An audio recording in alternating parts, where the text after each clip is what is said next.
Hey, have you been working on yourself, working on your personal improvement, personal development? Maybe you're trying to lose a lot of weight. Maybe you've been working out a lot. You have fitness goals in mind. You have mental, mindset, emotional fitness goals in mind. Maybe you're doing something good like feng shui and you're trying to bring in all this greatness and improve yourself, level up in your job, level up in your life, be that person that's optimistic and great things always seem to happen to. Maybe you are on the road to working towards that, but then you get a text from your paranoid aunt or your mean aunt, or maybe you then do something great, you're feeling really good about yourself, and then you get a text from your friend who's always negative and complaining about something and blaming people, but you know better and you're trying to move forward.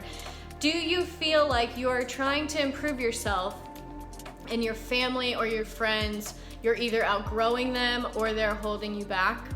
In this video, I'm going to share with you 2 ways to work through this, move through this, how to handle these situations so that you can continue to improve yourself and handle your friends and family on the side. I'm Jeanette Sizikowski, your go-to feng shui and mind consultant. Let's get into it.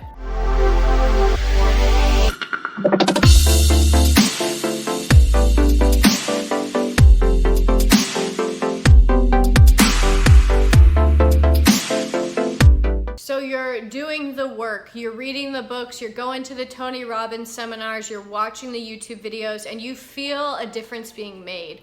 You're going to the gym and you feel not only the weight being shed, but also the limiting beliefs being shed and the negativity being shed, and you are feeling so good, you're taking so many steps forward, and then you get that text or you get that call or you are just still bombarded by negativity around you, people making excuses and blaming and things holding you back, and you can't help because they're your friends, they're your family. You can't help but kind of get sucked back into it, and then later you're like, why did I go along with that?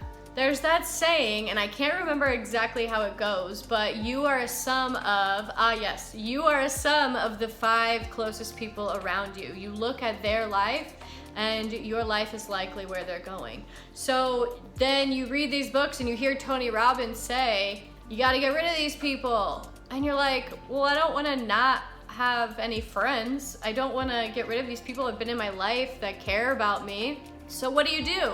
It's really hard to push back on those friends and family members in particular, because maybe they're blaming the government, maybe they're blaming external circumstances. But we all know in those personal development books or in our weight loss journey, in any of those, it's everybody says we have to, everybody as in successful people, we have to take responsibility for ourselves. When we are our best self, everything else unfolds, and it's very hard to push back. On the flip side, you also have those friends that are maybe gossiping and complaining and like being rude to other people. But consider this, we are all energy. Energy cannot be created or destroyed. So when we blame and complain and pick on other people, we are just complaining and picking on a reflection of ourselves, a piece of ourselves, because we are all unified in some way. So we know that that's not gonna serve us. That's not gonna help us get to the top if we're pointing fingers, blaming and complaining.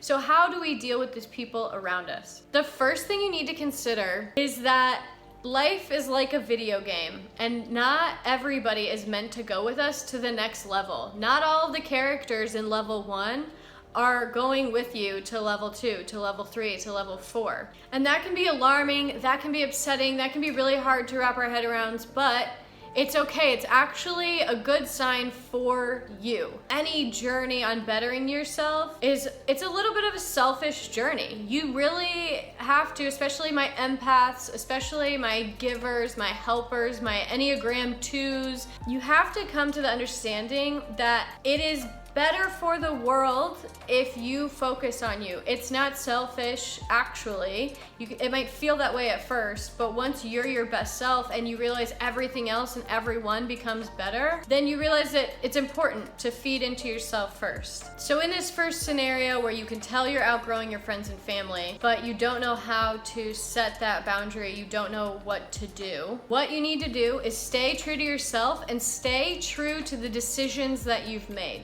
If you have made the decision to think positive more, to work out more, to no longer complain or pick on other people. And you get that text and you get that complaint in, but you don't want to cut these people out of your life. All you have to do is stay true to yourself in your decision. So when you get that text in and it's complaining, it's being rude, you don't have to feed into that.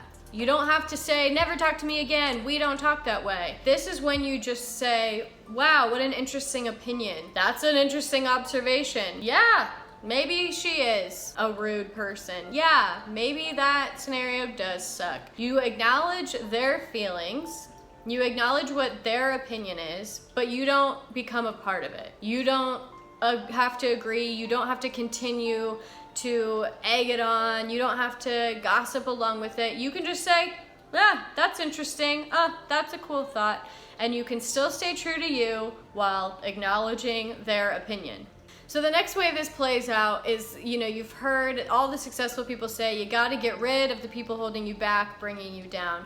And you might be thinking like, but I don't wanna be left alone. I personally went to Tony Robbins' UPW and was sitting in that event thinking, I'm not gonna have anybody left. Like, I love people in my life and I have no judgment to where they're at in their life, but I have a big vision for myself. I have a big plan for myself. Nobody's on board with any of this, but I'm an extrovert. I don't wanna be left alone. I don't wanna have nobody to talk to. So I'm gonna have to cut everybody out, and then what? And here's what I realized is that you don't have to cut them out formally. What's gonna happen is you're gonna be your best self and people are gonna dismiss themselves. People are going to excuse themselves from your life. If you think about the phrase, misery loves company.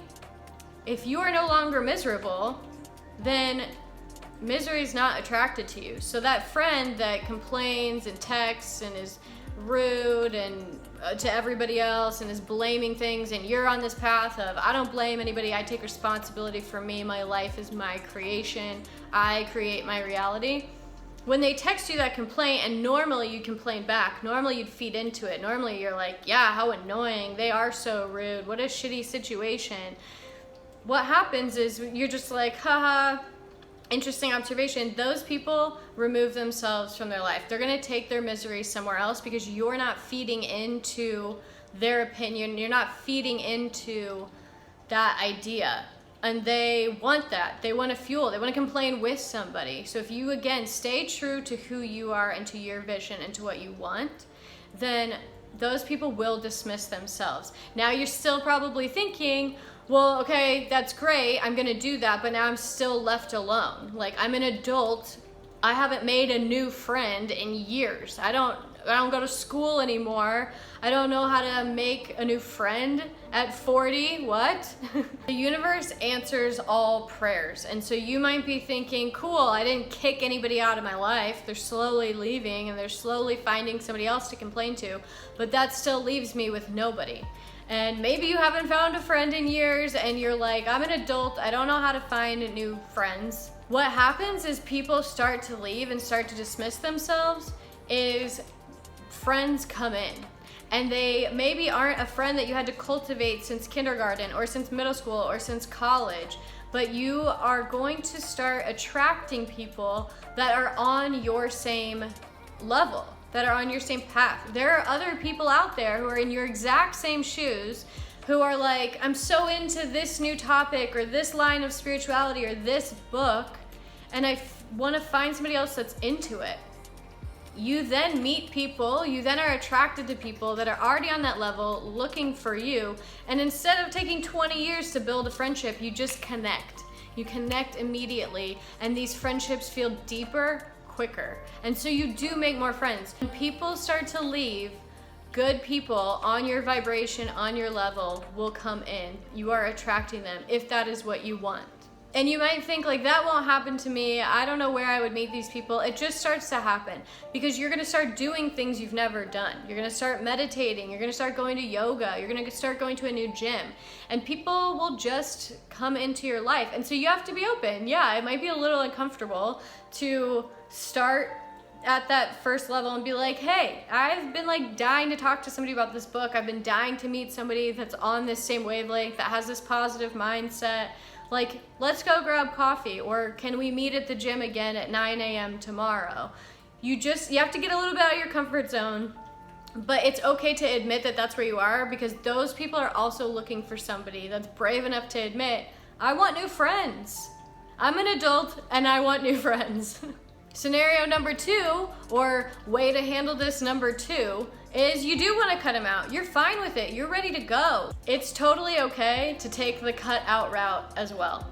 If you are an empath, if you are an Enneagram 2, if you are somebody that truly cares and then you feel guilty choosing yourself, if you feel guilty, like focusing on yourself, doing your own thing, never talking to somebody again, don't.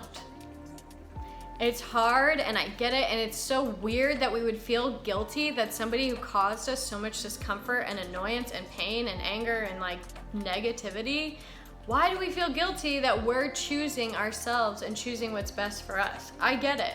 And there's a whole thing, and that's why counselors and therapy is great, because you can talk through that.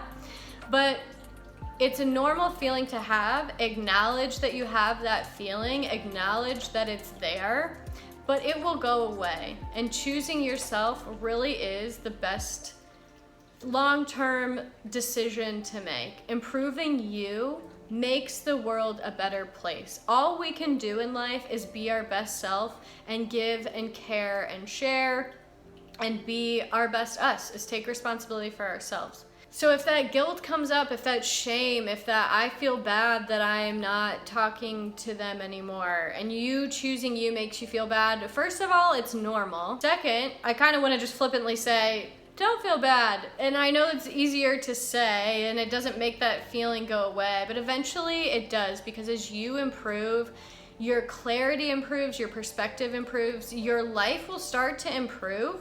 When you become your best self and you work towards being your best self, other good things come in. The universe gives you good things. So one day you will just realize, I don't feel bad about that anymore. I don't feel bad choosing myself first or picking me first anymore, because look at the great life I have now. And I know this is a little bit different scenario with your family. You can't just cut out your parents.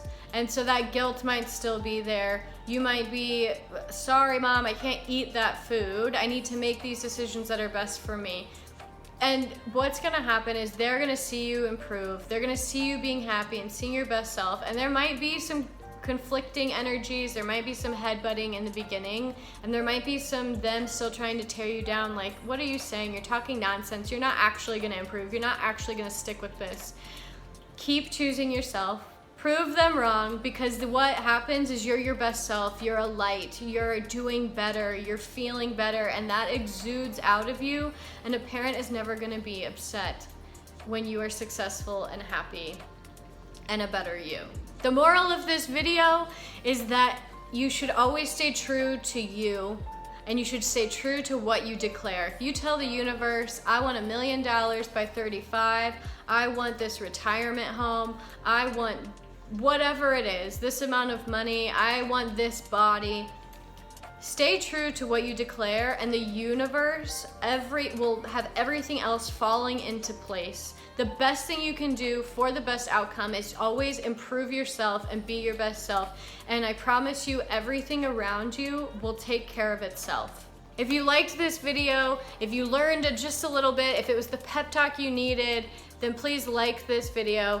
Comment below where you are tuning in from, if you are ready to continue on your personal development journey, and maybe you'll make friends in the comment box, who knows. Share this video if there's somebody that needs to hear this. And if you're new to this page, please subscribe, hit that notification bell. I am all for personal development. I am all for helping people be their best selves, choose themselves, and improve their life. I am here to help you. I share feng shui and mindset tip videos to help you transform a life that you tolerate into one you treasure. So stay tuned. Thank you for watching.